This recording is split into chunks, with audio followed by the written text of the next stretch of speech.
ಸಾಗರ, ಮುಂದೆ ಏನ್ ಮಾಡ್ಬೇಕು ಅಂತಿದೀಯಪ್ಪ? ಯಾವುದಕ್ಕೆ?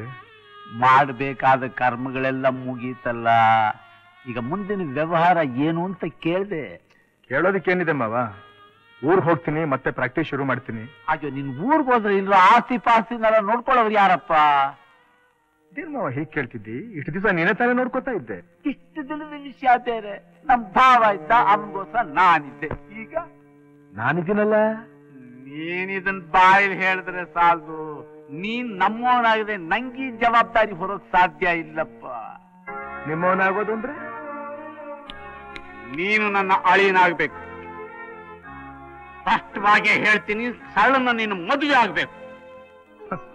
ನಮ್ಮಪ್ಪನ ಚಿತೆ ಬೆಂಕಿ ಇನ್ನೂ ಹಾರಿಲ್ಲ. ಉರಿತಾ ಇರೋ ನನ್ನ ಹೊಟ್ಟೆ ಉರಿ ಇನ್ನೂ ತಣ್ಣಗಾಗಿಲ್ಲ. ಅಷ್ಟು ಬೇಗ ನಿನಗೆ ನಿನ್ನ ಮಗಳ ಮದುವೆ ಅವಸರ? ಅಪ್ಪ ಸತ್ತ ಅಂತ ನೀನು ಊಟ ಮಾಡ್ತಿಲ್ವಾ? ನಿದ್ದೆ ಮಾಡ್ತಿಲ್ವಾ? ನಡೀಬೇಕಾದ ವ್ಯವಹಾರ ನಡೆಸ್ತಾ ಇಲ್ವಾ? ನಾನು ಹೆಣ್ಣು ಹೆತ್ತೋನು ಕಣಯ್ಯ. ನನ್ನ ಮಗಳ ಭವಿಷ್ಯ ನನಗೆ ಬಹಳ ಮುಖ್ಯ. ಹೇಳು, ನೀನ್ ಇವಳನ್ನ ಯಾವಾಗ ಮದುವೆ ಆಗ್ತೀಯ ಅನ್ನೋದನ್ನ ನಾನು ತಿಳಿಲೇಬೇಕು. ಈಗ ಈ ವಿಷಯ ಮಾತಾಡೋದಕ್ಕೆ ನಾನು ಸಿದ್ಧವಾಗಿಲ್ಲ. ಸಾಗರ್, ಬೆಕ್ಕು ಕಣ್ಣು ಮುಚ್ಕೊಂಡು ಹಾಲು ಕುಡಿದ್ರೆ ಪ್ರಪಂಚ ಕೂಡ ಇರುತ್ತೆ. ಊರಲ್ಲಿ ನೀನು ಆ ಮೇಷ್ಟ್ರ ವಿದ್ಯಾರಣ್ಯರ ಮಗಳ ಜೊತೆ ಚಕ್ಕಂದ ಆಡ್ತಾ ಇರೋದು ನನ್ಗೆ ಗೊತ್ತಿಲ್ಲ ಅಂತ ತಿಳ್ಕೊಂಡಿದ್ದೇನೆ. ನೀನು ಸುಂದರಮ್ಮ, ನೀನು ಕಾಲೇಜ್ ಬಿಟ್ಟ ಮೇಲೆ ಅವಳು ಇವನ್ಗೋಸ್ಕರ ಕಾದಿರೋದು, ಇವನು ಅವಳನ್ನ ಹುಡುಕೊಂಡು ಹೋಗೋದು, ಇದೆಲ್ಲ ಏನ್ ಹುಡುಗಾಟನಾ? ಸಾಗರ್, ನಿನ್ನಲ್ಲೇ ಪ್ರಾಣ ಇಟ್ಕೊಂಡಿರೋ ನನ್ಗೆ ನೀನ್ ಈ ರೀತಿ ಮೋಸ ಮಾಡಬಹುದಾ? ಮೋಸ ಅನ್ನೋ ಮಾತು ಮಾತ್ರ ಉಪಯೋಗಿಸಬೇಡ ನೀನು. ನೀನ್ ನನ್ನ ಹತ್ರ ಎಷ್ಟು ಸಲಿಗೆಯಿಂದ ನಡ್ಕೊಂಡಿದ್ದೀಯ. ನಾನು ಯಾವತ್ತಾದ್ರೂ ಒಂದು ದಿನ ನಿನ್ನ ಹತ್ರ ಹದ್ಮೀರಿ ನಡ್ಕೊಂಡಿದ್ದೀನ? ನಿನ್ ಮದುವೆ ಆಗ್ತೀನಿ ಅಂತ ಮಾತು ಕೊಟ್ಟಿದ್ದೀನ? Sagar, I love you. I love you Sagar. Sagar, ನಾವಿಬ್ರು ನಿನ್ನಲ್ಲೇ ಜೀವ ಇಟ್ಕೊಂಡಿದ್ದೀವಯ್ಯ. ಮಾವ, ನಾನ್ ಚಿಕ್ಕವನಾಗಿದ್ದಾಗ ನೀನು ನಿನ್ ತಂಗಿ ಇಬ್ರು ಸೇರ್ಕೊಂಡು ಎಷ್ಟರ ಮಟ್ಟಿಗೆ ನನ್ನ ಪ್ರೀತಿಯಿಂದ ನೋಡ್ಕೊಂಡ್ರಿ, ಎಷ್ಟರ ಮಟ್ಟಿಗೆ ನನ್ನ ಪ್ರೀತಿಯಿಂದ ಒದ್ದು ಮನೆಯಿಂದ ಹೊರಗೆ ಹಾಕಿದ್ರಿ ಅನ್ನೋದನ್ನ ನಾನಿನ್ನೂ ಮರ್ತಿಲ್ಲ. ಹೊಸದಾಗ ಅನ್ನ ಹಾಕೋ ದೊಡ್ಡಯ್ಯ ಇಲ್ಲೇ ಇದ್ದಾನೆ. ಆಶ್ರಯ ಕೊಟ್ಟು ಓದಿಸಿದ ವಿದ್ಯಾರಣ್ಯರು ಇನ್ನೂ ಬದುಕಿದ್ದಾರೆ. ಆವತ್ತಿಲ್ಲದ ಅಕ್ರೆ ವಿಶ್ವಾಸ ಇವತ್ತು ಬರೋದಕ್ಕೇನ್ ಕಾರಣ? ನನ್ನ ಆಸ್ತಿ ನಿಮ್ ಕೈ ಬಿಟ್ಟು ಹೋಗದೆ ಇರ್ಲಿ ಅಂತ ತಾನೆ? ನಮ್ ಕೈ ಬಿಟ್ಟು ಹೋಗುತ್ತೆ ಅಂತಲ್ವ ಮುಟ್ಟಾಳ, ನಿನ್ ಕೈ ಬಿಟ್ಟು ಹೋಗದೆ ಇರ್ಲಿ ಅಂತ. ನೋಡು, ನಿಮ್ಮಪ್ಪ ಬರೆದಿರೋ ಉಯಿಲು, ಮನೆ ಬಂಗಾರ ಎಲ್ಲ ನನ್ನ ಮಗಳ ಸ್ಥಳ ಹೆಸರಿನಲ್ಲಿದೆ. ಜಮೀನನ್ನು ನಂಬ್ಕೊಂಡು ನೀನೇನಾದ್ರು ತಲಾಟೆ ಆಡಿದ್ರೆ ಭೂ ಸುಧಾರಣೆ ಕಾಯ್ದೆ ಪ್ರಕಾರ ಎಲ್ಲ ರೈತರಿಗೆ ಸೇರುತ್ತೆ. ಲಕ್ಷಾಂತರ ರೂಪಾಯಿ ಬೆಲೆ ಬಾಳೋ ಬಂಗಾರ ನಿನಗೆ ಸೇರ್ಬೇಕಾದ್ರೆ ನನ್ನ ಮಗಳ ಸರಳೇನ ನೀನು ಮದ್ವೆ ಆಗಲೇಬೇಕು. ಮಾವ, ಮನೆ ಒಡವೆ ಎಲ್ಲ ಪಿತ್ರಾರ್ಜಿತವಾದ ಆಸ್ತಿ. ಅದನ್ನ ಬೇರೆಯವ್ರಿಗೆ ಬರೆಯೋ ಹಕ್ಕು ಯಾವ ಮಗನಿಗೂ ಇಲ್ಲ. ಪಿತ್ರಾರ್ಜಿತ ಅನ್ನೋಕೆ ಸಾಕ್ಷಿ ಏನೋ ಇದೆ? ಎಲ್ಲ ಕಾಳಿಂಗ, ಒಬ್ಬ ಲಾಯರ್ನ ಸಾಕ್ಷಿ ಕೇಳ್ತಾ ಇದೀಯಾ? ನೀನಿಂಥ ವಿಷ ಸರ್ಪ ಅಂತ ಗೊತ್ತಿದ್ದೆ ಕಣೋ. ಲಾಯರ್ ರಂಗಾಚಾರ ಹತ್ರ ಇದ್ದ ನಮ್ ತಾತನ ಒರಿಜಿನಲ್ ವಿಲ್ ಅನ್ನ ಕಳ್ತನ ಮಾಡಿಸಿ ಡೂಪ್ಲಿಕೇಟ್ ವಿಲ್ ಅನ್ನ ಇಡಿಸ್ತೆ. ಮುಟ್ಟಾಳ ನೀನು. ಆ ಡೂಪ್ಲಿಕೇಟ್ ನ ಒರಿಜಿನಲ್ ಅಂತ ತಿಳ್ಕೊಂಡು ಲಪಟಾಯಿಸಿ ಹರಿದು ಹಾಕ್ಬಿಟ್ಟೆ. ನಾನ್ ಹೇಳ್ದಾಗ ವಿಲ್ ಬರೀದೇ ಇದ್ರೆ ನಿನ್ನ ಮಗನ ಕೈ ಕಾಲು ಮುರಿಸ್ಬಿಡ್ತೀನಿ, ನಿನ್ನ ಮನೆ ಬೆಂಕಿ ಹಚ್ಚಿಬಿಡ್ತೀನಿ ಅಂತ ನಮ್ಮ ಅಪ್ಪನ ಹೆದರಿಸ್ತಾ ಇಲ್ಲ ನೀನು? ಸುಳ್ಳು ಸುಳ್ಳು. ಮುಚ್ಚೋ ಬಾಯಿ. ನೀನ್ ಕೂಗಾಡಿದ ತಕ್ಷಣ ಸತ್ಯನ ಮುಚ್ಚೋಡಕ್ಕಾಗುತ್ತೇನು? ಇಷ್ಟು ದಿನ ನೀನ್ ಆಡ್ತಾ ಇದ್ದ ಚದುರಂಗದ ಆಟ ಇವತ್ತು ಮುಗೀತು. ನೀನು ಜಬರ್ದಸ್ತಿಂದ ಬರೆಸಿರೋ ಕೆಲ್ಸಕ್ಕೆ ಬರದೇ ಇರೋ ಈ ಪತ್ರಗಳನ್ನ ತಗೊಂಡು ಮರ್ಯಾದೆ ಗಟ್ಟು ಮೂಟೆ ಕಟ್ಟಿದ್ರೆ ಸರಿ. ಅಂದ್ರೆ ಏನು ಮಾಡ್ತೀಯಾ? ಕಾನೂನು ಪ್ರಕಾರ ಮರ್ಯಾದೆ ಕಳಿಸ್ಕೊಡ್ಬೇಕಾಗತ್ತೆ. ಬಿಲ್ಲನ್ನ ಕಳ್ತನ ಮಾಡಿಸಿದ ಅಪರಾಧಕ್ಕೆ ರಂಗಾಚಾರ ಟೈಪಿಸ್ಟ್ ಸಾಕ್ಷಿ ಇದ್ದಾನೆ. ಸಾಯ್ತಾ ಇದ್ದ ನಮ್ಮಪ್ಪನ ಹೆದರಿಸಿ ಬಲವಂತದಿಂದ ಪತ್ರಿಕೆ ಸೈನ್ ಮಾಡಿಸಿದ್ದಕ್ಕೆ ದೊಡ್ಡಯ್ಯ ಸಾಕ್ಷಿ ಇದ್ದಾನೆ. ನೀನು ಮಾಡೋ ಅನ್ಯಾಯ ಅಕ್ರಮಗಳಿಗೆ ರೈತರು ಸಾಕ್ಷಿ ಇದ್ದಾರೆ. ನಿನ್ನ ಕೋರ್ಟ್ನಲ್ಲಿ ನಿಲ್ಲಿಸ್ತೀನಿ, ಮರ್ಯಾದೆ ತೆಗಿಸ್ತೀನಿ, ಕಂಬಿ ಎಣಿಸೋ ಹಾಗೆ ಮಾಡ್ತೀನಿ. ಹೋಯ್ತು ಹೋಯ್ತು. ದೊಡ್ಡಯ್ಯ, ಅವನ್ ತಲೆ ಮೇಲೆ ಬಟ್ಟೆ ನೀರು ಸುರಿದು ಮನೆಯಿಂದ ಆಚೆಗೆ ತಳ್ಳು ಅವನ್ನ. ಬದುಕಿರುವಾಗ ನಮ್ಮಪ್ಪ ಕಾಳಿಂಗರಾಯನಿಂದ ಮಾನಸಿಕವಾಗಿ ಎಷ್ಟು ಹಿಂಸೆ ಅನುಭವಿಸ್ತಾ ಅನ್ನೋದು ನನಗೀಗ ಗೊತ್ತಾಗ್ತಾ ಇದೆ. ಹೌದಪ್ಪ, ಎರಡನೇ ಮದುವೆ ಆದ ಹೊಸರಲ್ಲಿ ಹೆಂಡತಿ ಮಾತಿಗೆ ಸೋತು ಜವಾಬ್ದಾರಿನೆಲ್ಲ ಭಾವಮೈದನರಿಗೆ ಒಪ್ಪಿಸಿದ್ದು ಅವ್ರ ಬಾಳಿಗೆ ಮುಳ್ಳಾಗೋಯ್ತು. ಅವರಂತೂ ಅವನ ಆಡಳಿತ ತಪ್ಪಿಸ್ಕೊಳಕ್ ಆಗಲಿಲ್ಲ. ಸದ್ಯ ನೀನಾದ್ರೂ ತಪ್ಪಿಸ್ಕೊಂಡಿಯಲ್ಲ. ತಪ್ಪಿಸ್ಕೊಂಡಿದ್ ಸರಿ, ಇನ್ ಮುಂದೆ ವ್ಯವಹಾರ ಹೇಗೆ ಅಂತ. ಆಸ್ತಿ ಇರೋದು ಹಳ್ಳಿಲಿ, ಉದ್ಯೋಗ ಇರೋದು ಪಟ್ಟಣದಲ್ಲಿ. ಆ ವಿಷಯ ನಿರ್ಧಾರ ಮಾಡ್ಬೇಕು ಅಂತ ನಾನು ಇಲ್ಲಿಗೆ ಬಂದಿದ್ದು. ನಿಶ್ಚಯ ಈಗ ನಾನೇ ಮನೆಗೆ ಹಿರಿಯ, ಎಲ್ಲಾ ಜವಾಬ್ದಾರಿ ನನ್ನ ತಲೆ ಮೇಲೆ ಬಿದ್ದಿದೆ. ಏನ್ ಮಾತಾಡ್ಬೇಕಾದ್ರೂ ಸಂಕೋಚ ಬಿಟ್ಟು ನಾನೇ ಮುಂದುವರಿಬೇಕಾಗಿದೆ. ತಪ್ಪೇನಿಲ್ಲ. ಹೇಳಪ್ಪ. ತಾವು ತಮ್ಮ ಮಗಳು ಸುಧಾನ ನಮ್ಮ ಮನೆ ಗೃಹಲಕ್ಷ್ಮಿಯಾಗಿ ಕಳಿಸ್ಕೊಡ್ಬೇಕು.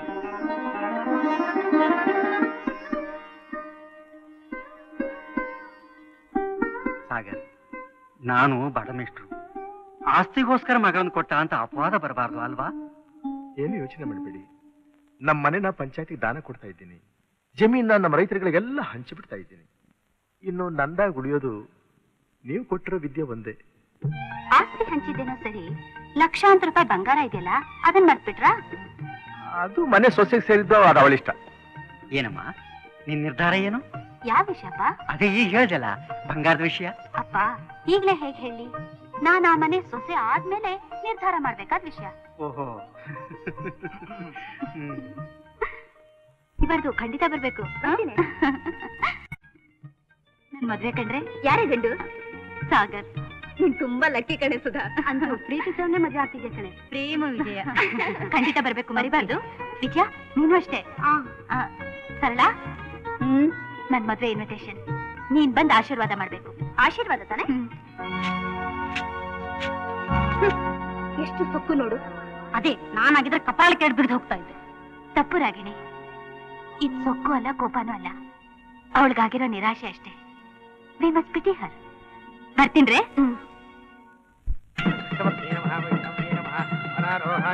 ಹರಿವಲ್ಲಭಾಯ ನಮಃ, ಶಾಂತಣ್ಯೇ ನಮಃ, ದೇವದೇವಿಕಾಯ ನಮಃ, ಶ್ರೀ ಮಹಾಲಕ್ಷ್ಮೀ ನಮಃ, ಮಾಂಗಲ್ಯ ದೇವತಾಭ್ಯೋ ನಮಃ.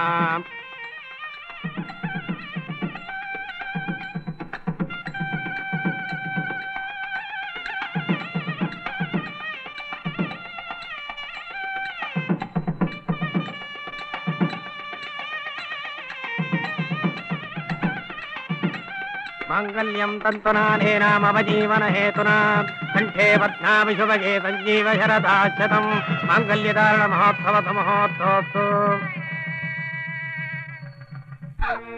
ಅಳ್ಬೇಡಮ್ಮ ಮಗಳೇ, ಅಳ್ಬೇಡ. ಕೆಂಡನ ಮಡ್ಲಲ್ಲಿ ಕಟ್ಕೊಂಡು ಯಾವನು ನೆಮ್ಮದಿಯಿಂದ ಇರೋಕಾಗಲ್ಲ. ಈ ನಿಮ್ಮಪ್ಪ ಹೆಸರು ಕಾಳಿಂಗ ಅಷ್ಟೇ, ಕೆರಳದ್ರ ಸಾಕ್ಷಾತ್ ಕಾಳಿಂಗನೇ ಗೊತ್ತಾ? ನನ್ನ ಎದುರಾಕೊಂಡು ಯಾವನು ನೆಮ್ಮದಿಯಿಂದ ಉಳಿಯೋದಕ್ಕಾಗೋದಿಲ್ಲ. ಬೀದಿ ಬಿಕಾರಿ ಮಾಡ್ಬಿಡ್ತೀನಿ. ಅವನ ಕೈಲಿ ಕರಟ ಹಿಡ್ಕೊಂಡು ಓಡಾಡೋದನ್ನ ನೀನೇ ನೋಡುವಂತೆ. ಅಳ್ಬೇಡಮ್ಮ, ಅಳ್ಬೇಡ.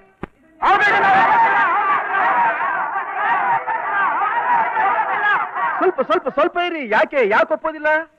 ದೊಡ್ಡ ಮನೆ ಸ್ಕೂಲ್ ಕೊಟ್ಬಿಟ್ರಿ, ಈ ಮನೆ ಪಂಚಾಯತ್ ಕೊಟ್ಬಿಟ್ರಿ, ಉಳಿದಿರೋ ಬಂಗಾರದಂತ ಜಮೀನ್ ನಮಗ್ ಕೊಟ್ಬಿಟ್ಟು ನೀವೇನ್ ಮಾಡ್ತೀರಾ? ನನಗೇನ್ರಯ್ಯ ಕಮ್ಮಿ? ಲಾಯರ್ ಉದ್ಯೋಗ ಇಲ್ವಾ? ಅದೆಲ್ಲ ಆಗಕ್ಕಿಲ್ಲ. ಜಮೀನ್ ನಿಮ್ದೇ ಆಗಿರ್ಬೇಕು. ನಾವು ಕೆಲಸ ಮಾಡ್ತೀವಿ. ಎಲ್ಲಾ ರೈತರು ಭೂ ಸುಧಾರಣೆಯ ಕಾನೂನಿನ ಪ್ರಕಾರ ದೇಣಿದಾರನ ಹಕ್ಕನ್ನು ಪಡೆಯುವುದಕ್ಕೆ ಫಾರಂ ನಂಬರ್ 7 ಭರ್ತಿ ಮಾಡ್ತಿರುವಾಗ ಕೊಡೋ ಜಮೀನನ್ನು ಬೇಡ ಅಂತಿದ್ದೀರಲ್ಲ?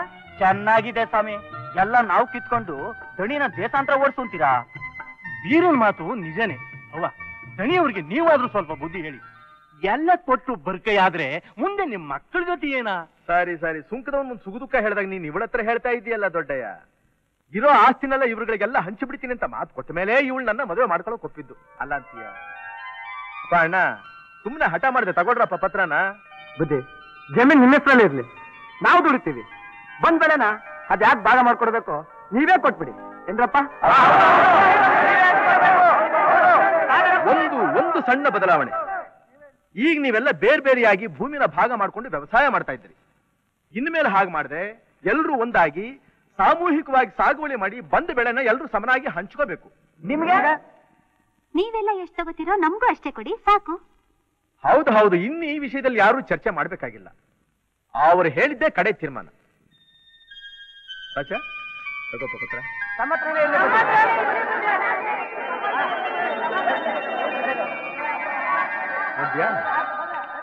ಅಯ್ಯೋ ಅಯ್ಯೋ ಅಯ್ಯೋ ಅಯ್ಯೋ, ಪಾಪಿಷ್ಟ, ಪರಮ ಪಾಪಿಷ್ಟ. ಅಲ್ಲ, ಅಪ್ಪ ಕಷ್ಟಪಟ್ಟು ರೂಢಿಸಿದ ಆಸ್ತಿನ ಪರ್ಪಾಲ್ ಮಾಡ್ತಾರ. ಅವನಿಗೆಲ್ಲೋ ತಲೆ ಕೆಟ್ಟೋಗಿದೆ. ನಿಮ್ ಸೋದರಿಯ ಮಹಾತ್ಮ ಗಾಂಧಿ ಆಗ್ಬೇಕು ಅಂತ ಒದ್ದಾಡ್ತಿದ್ದಾರೆ. ಆಗ್ಲಿ ಆಗ್ಲಿ, ನಾನೇ ಒಂದು ದಿನ ಗೋಡ್ಸೆ ಆಗಿ ಅವನ ಡಮಾರ್ ಅನ್ನಿಸ್ಬಿಡ್ತೀನಿ. ಅನ್ನಿಸ್ತಿರೋ ಬಿಡ್ತಿರೋ, ಅವನು ಬದುಕಿರುವಾಗ್ಲೇ ನಿಮ್ಮನ್ನ ಜೀವ ಸಮಾಧಿ ಮಾಡ್ಬಿಟ್ಟ. ಮತ್ತೆ ಉರಿತಾ ಇದೆ ಕಣೋ ವಾಸುದೇವರಾಯ. ಮನೆಗೆ ಹೋಗಿ ಮಗಳ ಮುಖ ನೋಡಿದ್ರೆ ಕರಳು ಕತ್ತರಿಸೋಗುತ್ತೆ. ಹಾಗಂತ ಸುಮ್ಮನಿದ್ದೀರಿ ಹೇಗೆ? ನಿಮ್ ಮಗಳಿನ ಕುರುಡಿನ ಕುಂಟಿನ ಅವನಿಗಿಂತ ಒಳ್ಳೆ ಗಂಡು ನೋಡಿ ಮದುವೆ ಮಾಡಿ. ಅಂತ ಗಂಡು ಸಿಕ್ಕಬೇಕಲ್ಲಪ್ಪ. ನಾನು ಗೊತ್ತು ನೀವ್ ಹಿಂಗೆ ಹೇಳ್ತೀರಾ ಅಂತ. ನಾನು ಅದನ್ನ ಹೇಳೋಕೆ ಇಲ್ಲಿಗೆ ಬಂದಿದ್ದು. ನಿಮ್ ಪ್ರಗತಿಪುರಕ್ಕೆ ಸರ್ಕಾರಿ ಅಧಿಕಾರಿಯಾಗಿ ಬಂದಿರೋ ಪವನ್ ಕುಮಾರ್ ಅವರು ನಿಮ್ಮವರೇ. ಅವ್ರು ಇನ್ನೂ ಮದುವೆ ಆಗಿಲ್ಲ. ಅವ್ರ ತಂದೆ ಲಕ್ಷ್ಮೀಪತಿ ನಿಮ್ ಕಾರ್ಮಿಕ. ನೀವು ಮನಸ್ಸು ಮಾಡಿದ್ರೆ, ಜಾಣತನದಿಂದ ಬುದ್ಧಿ ಉಪಯೋಗಿಸಿದ್ರೆ ಸಂಬಂಧ ಸೊಗಸಾಗಿರುತ್ತೆ.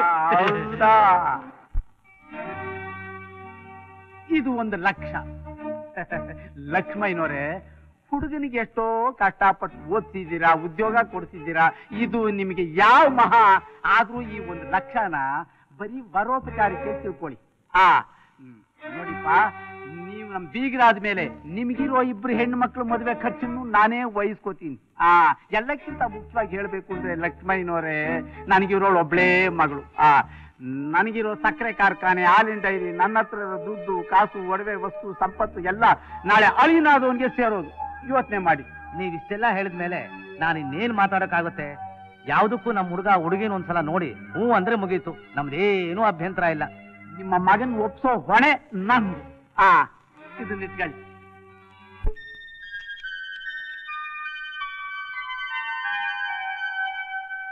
ಸುಧಾ, ಸುಧಾ, ಏನ್ರಿ ಬಂದೆ? ಇಲ್ಲಿ ನೋಡಿದ್ಯಾ ಸರಳ ಅವಳ ಗಂಟನ್ನ? ಪರವಾಗಿಲ್ವೇ, ಒಳ್ಳೆ ಕಡೆ ಸಂಬಂಧನ ಹುಡುಕ್ ಮಾಡಿದ್ದಾರೆ. ಮತ್ತೆ ಕಾಳಿಂಗರಾಯನ್ ಕೈವಾಡ ಅಂದ್ರೆ ಏನಂತ ತಿಳ್ಕೊಂಡ್ಬಿಟ್ಟೆ? 8ನೇ ತಾರೀಕೆ ಮದ್ವೆ ಅಂದ್ಮೇಲೆ ನಾವು 2 ದಿವಸ ಮುಂಚೆನೆ ಪ್ರಗತಿಪುರಕ್ಕೆ ಹೋಗ್ಬೇಕಾಗತ್ತೆ. ಪ್ರಗತಿಪುರಕ್ಕ ಮದುವೆಗೆ ನಾವು ಹೋಗ್ಬೇಕಾ? ಏನ್ರಿ ಹಾಗೆ ಹೇಳ್ತೀರಾ? ಸರಳ ನಿಮ್ ಮಾವನ್ ಮಗಳಲ್ವಾ? ಇರಬಹುದೇ. ಅದಕ್ಕೋಸ್ಕರ ನಮ್ಮನೆ ಬಂಡೆ ಅಂತ ತಲೆ ಡಿಕ್ಕಿ ಹೊಡಿಯೋದಕ್ಕಾಗುತ್ತಾ? ನಮ್ಮ ಮಾವ ಇದ್ದಾನಲ್ಲ ಕಾಳಿಂಗ, ಅವನ ಮಹಾ ಕೆಟ್ಟ ಹುಳ. ಮದುವೆ ಮನೇಲಿ ನಮ್ಮಿಬ್ರಿಗೂ ಅವಮಾನ ಮಾಡೋದು ಕೂಡ ಹೇಸವನಲ್ಲ. ಹಾಗಾದ್ರೆ ಏನ್ ಮಾಡೋದು? ಏನ್ ಮಾಡೋದಂಥದ್ದು, ಒಂದು ಪ್ರೆಸೆಂಟೇಶನ್ ತೆಗೆದು ಕಳಿಸ್ಬಿಡೋದಷ್ಟೇ.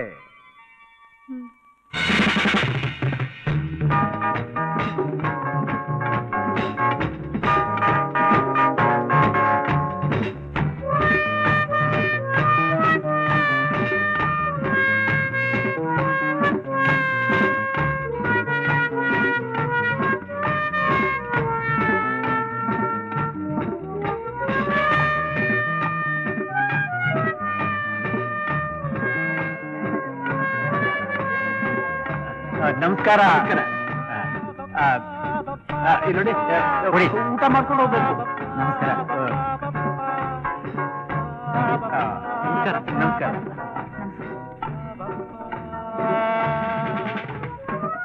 ಅಲ್ಲಿ ಕೊಡಿ.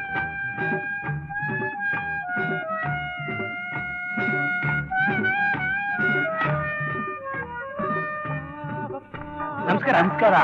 ಎಲ್ಲಿ ಸಾಗರ್ ಕಾಣಿಸ್ತಾ ಇಲ್ವಲ್ಲ? ಅವನಿಗೆ ಮದುವೆ ಬರೋಕ್ ಮುಖ ಎಲ್ಲಿದೆ? ಮಗಳ್ ಮದುವೆ ಮಾಡ್ಕೊಡಿ ಅಂತ ಅಲ್ಲಲ್ಲಿ ಗಿಂಜಿದ. ಇಂತ ದೊಡ್ಡ ಆಫೀಸರ್ ಅಳಿಯಂದ್ರೆ ಸಿಕ್ಕಿರೋವಾಗ ಅವನಿಗೆ ಹೇಗೆ ಹೆಣ್ ಕೊಡಕ್ಕಾಗುತ್ತೆ? ಆ ಕೋಪಕ್ಕೆ ಅವನು ಇಲ್ಲಿ ಬಂದಿಲ್ಲ ಅಂತ ಮಾಡಿ.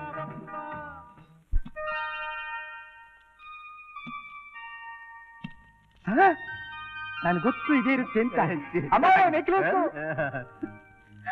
ಡ್ಯಾಡಿ, ಈ ನೆಕ್ಲೆಸ್ ಎಷ್ಟು ಚೆನ್ನಾಗಿದೆ. ಅದೃಷ್ಟವಂತೆಮ್ಮ ನೀನು. ಯಜಮಾನ್ರೆ, 6 ಬೆಳ್ಳಿ ಲೋಟ ನಾನ್ ಫ್ಯಾಕ್ಟರಿ ಮ್ಯಾನೇಜರ್ ಕೊಟ್ಟಿದ್ದಾರೆ. ನಮ್ಮ ಮ್ಯಾನೇಜರ್ದು. ಯಜಮಾನ್ರೆ, ಯಜಮಾನ್ರೆ, ನಿಮ್ ಸೋದರಿಯ ಸಾಗರ್ ಕೊಟ್ಟಿದ್ದಾರೆ. ಡ್ಯಾಡಿ, ನೋಡು ಸಾಗರ್ ಕೊಟ್ಟಿದಂತೆ.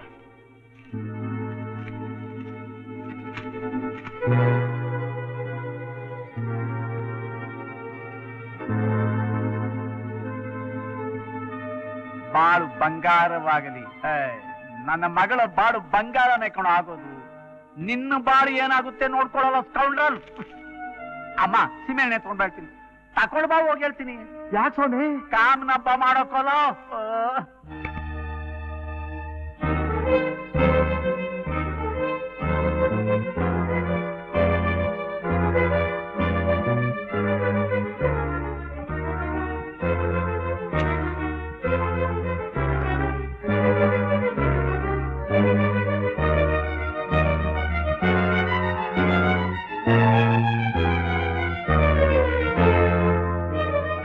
ಏನಾಯ್ತು?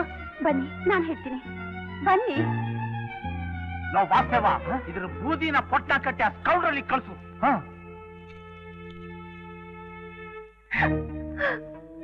ಏನಾಯ್ತು?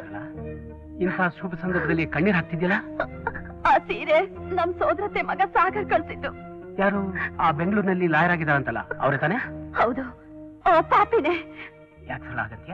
ಅವನ್ ಎಂಥವನು ಅಂತ ನಿಮಗ್ ಗೊತ್ತಿಲ್ಲ ರೀ. ನಾನು ಅವನು ಜೊತೆಯಾಗಿ ಬೆಳ್ದವ್ರು. ನಮ್ ತಂದೆನೆ ಅವನ ಆಸ್ತಿನ ಉಳಿಸಿದ್ದು ಬೆಳೆಸಿದ್ದು. ನಮ್ಮ ಸೋದರತೆ ಮಗನಾದ್ರು ನನ್ನ ಸ್ವಂತ ಅಣ್ಣ ಅಂತ ತಿಳ್ಕೊಂಡಿದ್ದೆ. ದೇವ್ರಂಥವನು ಅಂತ ನಂಬಿದ್ದೆ. ಆಮೇಲೆ ಏನಾಯ್ತು ಸರಳ? ಅವನು ನನ್ನ ಮದ್ವೆ ಮಾಡ್ಕೋಬೇಕು ಅಂತ ನೋಡ್ದ. ಅವನು ಗುಣ ನೋಡಿದ್ ನಮ್ ತಂದೆ ಈ ಸಂಬಂಧಕ್ಕೆ ಒಪ್ಲಿಲ್ಲ. ಅದಕ್ಕೆ ಅವನು ನನ್ನ ಬಲಾತ್ಕಾರ ಮಾಡಿ ಕೇಳ್ಸೋದಕ್ ಪ್ರಯತ್ನ ಪಟ್ಟ. ದೇವ್ರ ದಯೆ ಹೇಗೋ ಪಾರಾದೆ. ಆ ದ್ವೇಷಕ್ಕೆ ನಮಗ್ ಸೇರ್ಬೇಕಾದ ಆಸ್ತಿನೆಲ್ಲ ಮೋಸದಿಂದ ನುಂಗ್ದ. ನಮ್ ಜಮೀನೆಲ್ಲ ಲಪ್ತಾಯಿಸ್ದ.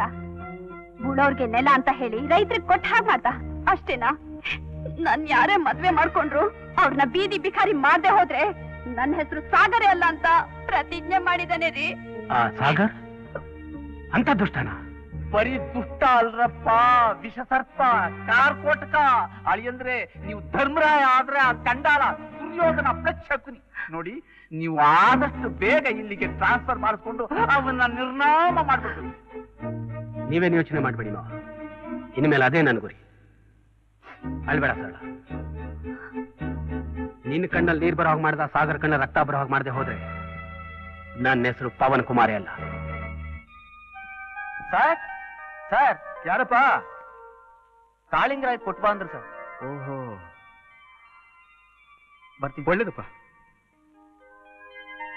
ಸುಧಾ, ಬಂದೆ. ಇಲ್ಲಿ ನೋಡಿದ್ಯಾ, ನಮ್ಮ ಮಾವ ಕಾಳಿಗೆ ಏನೋ ಕಳ್ಸಿದಾನೆ. ಹೌದಾ?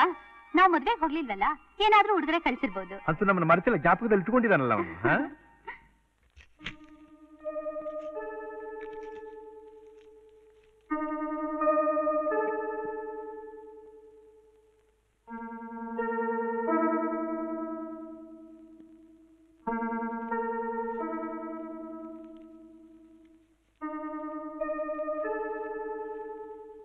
ಲೋ ಸಾಗರ, ಇದು ನೀನು ಕಳಿಸಿದ ಪೀತಾಂಬರದ ಬೂದಿ. ಇಷ್ಟೇನಾ ಅಂತ ಉದಾಸೀನ ಮಾಡಬೇಡ. ನಾಳೆ ಇದು ನಿನ್ನ ಚಿತಾಭಸ್ಮ ಆದ್ರೂ ಆಗ್ಬಹುದು. ಅದನ್ನ ಪಶ್ಚಿಮ ವಾಹಿನಿ ಕದಡೋದಕ್ಕೆ ನಾನೇ ಬರ್ತೀನಿ. ಹಾ ಹಾ.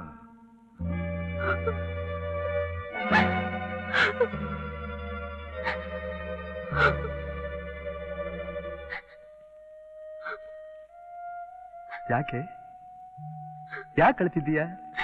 ಇದೇನ್ರಿ ಹೀಗ್ ಬರ್ದಿದ್ದಾರೆ? ದೊಡ್ಡವರಿಂದ ಅಮಂಗ್ಲದ ಮಾತ ಬರೆಯೋದು. ಯಾವನೇ ಅವನು ದೊಡ್ಡವನು? ದೊಡ್ಡತನ ವಯಸ್ಸಿನಿಂದ ಬರೋದಿಲ್ಲ, ಯೋಗ್ಯತೆಯಿಂದ ಬರೋದು. ನಂಗೆ ಯಾಕೋ ಭಯ ಆಗ್ತಿದೆ ರೀ. ಯಾಕ್ರಿ? ಅಯ್ಯೋ ಹುಚ್ಚಿ, ಅವನೇನು ಯಮಧರ್ಮನ? ಸುಧಾ, ನೀನೇನು ಹೆದರ್ಕೋಬೇಕಾಗಿಲ್ಲ. ನಿನ್ನ ಮಾಂಗಲ್ಯ ಬಲ ಗಟ್ಟಿಯಾಗಿದೆ. ನನ್ನ ತಲೆ ಮೇಲೆ ಕಲ್ಲೆತ್ತು ಹಾಕೋದು ನನಗೇನು ಆಗೋದಿಲ್ಲ. 100 ವರ್ಷ ಹೆಂಡತಿ ಜೊತೆ ಆನಂದವಾಗಿ ಹಾಯಾಗಿರ್ಬೇಕು ಅಂತಾನೆ ನಾನು ನಿನ್ನ ಕೈ ಹಿಡಿದಿರೋದು. ನಮ್ಮ ಭವಿಷ್ಯ ಮುಂದೆ ಎಷ್ಟು ಚೆನ್ನಾಗಿರ್ಬೇಕು ಯೋಚನೆ ಮಾಡು. ನಮಗ ಮಕ್ಕಳು ಮರಿಯಾಗಿ, ಅವ್ರು ದೊಡ್ಡವರಾಗಿ, ಅವ್ರ ಮಕ್ಕಳು ಮರಿಯಾಗಿ, ಅವ್ರು ದೊಡ್ಡವರಾಗಿ.